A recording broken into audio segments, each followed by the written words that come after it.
Are sleepless nights leaving you feeling drained and foggy during the day? As we age, insomnia can creep in, creating all sorts of additional symptoms.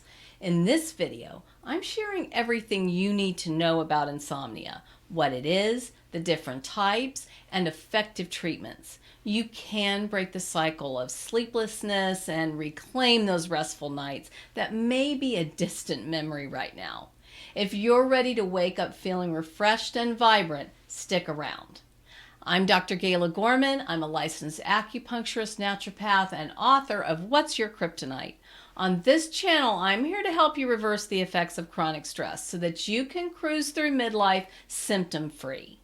Now, what you need to know about insomnia as you age can really be summed up by understanding what damage stress has caused getting you to this point. Typically what happens, the female body is designed to be able to handle this transition. If you think about it, for thousands of years, women have been managing menopause without the crazy symptoms. And our bodies were equipped to deal with it until we started dealing with this over-the-top stress. Sometimes this stress is just really taking on too much, a to-do list that's overflowing, other just, normal stressors of daily living. But a lot of times it's buildup of toxic stress that keeps your body just on constant state of high alert. And so any additional stressors then are more than your body can handle. What tends to happen then is our adrenals are supposed to pick up some slack as we move through menopause, but when your adrenals are already on fumes, when you have adrenal fatigue going into menopause, then there's nothing for the adrenals to donate. And these are the women that have a really bumpy ride through menopause. So you've got to address the stress, hopefully early enough in advance so that you can have a nice, smooth transition through midlife. If you're already dealing with chronic fatigue, then that chronic fatigue needs to be addressed seriously, or you're in for more trouble and more symptoms popping up as things progress. Just know that this can create cognitive issues as well, and we need all cylinders firing in our brains. So it should not be taken lightly if you are experiencing signs of brain fog, that sort of thing. It's even a more important wake-up call that you need to honor here. It helps sometimes to understand the different types of insomnia so that you know what you're dealing with. Typically, most women that I work with are dealing with secondary insomnia, meaning that their insomnia is the result of something that's going on in their life or lifestyle. Could even be the side effect of a medication they're taking or that sort of thing. But if you're dealing with primary insomnia, this is basically insomnia that has no identifiable cause. And I will say that that would be a very rare thing. They might say that there's no cause for it, but there's always a cause, and most likely it's due to some toxic buildup that has not been addressed. So there's primary and secondary, but I believe that pretty much everything is secondary. The issue is determining what actually is the underlying cause.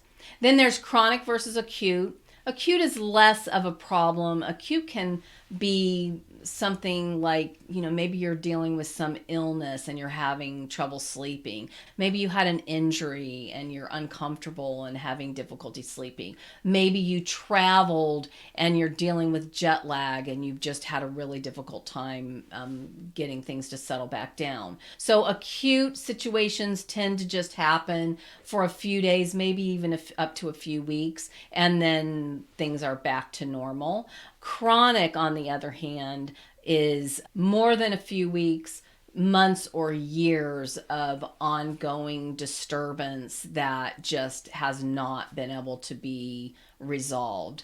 And that brings us honestly to sleep disturbance versus insomnia. So insomnia tends to be thought of as more severe, if you will, but truly, if you have been dealing with chronic sleep disruption, then you have insomnia. And so insomnia sounds more severe, but it truly is the same thing as sleep disturbance.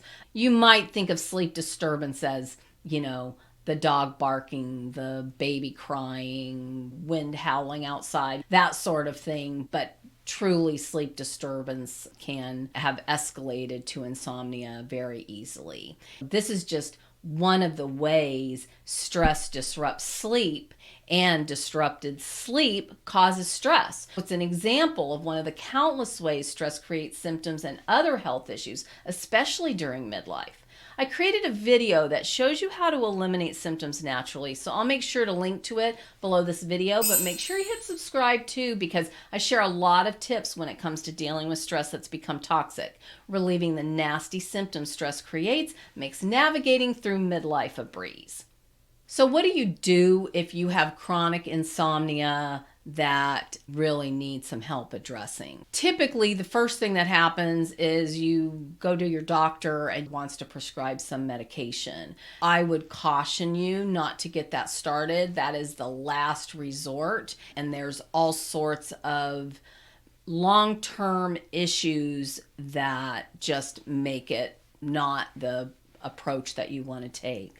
There are some natural remedies that will help to soothe your system and to support your recalibration, if you will, so that your body reestablishes its natural process for falling and staying asleep. And I have other videos that basically go into detail on those particular natural remedies, but just know that there are natural remedies you can take to support this process, but you don't want to rely on any even natural remedy long term. Best to adjust your lifestyle and habits so that your body is supported in doing what it does naturally. Sleeping is 100% natural process. Our bodies were designed to do it. If it's not happening naturally, then something's getting in the way, and it's a wake-up call for you to get to the bottom of it, because when you resolve that issue, most likely several other issues will be resolved in the process.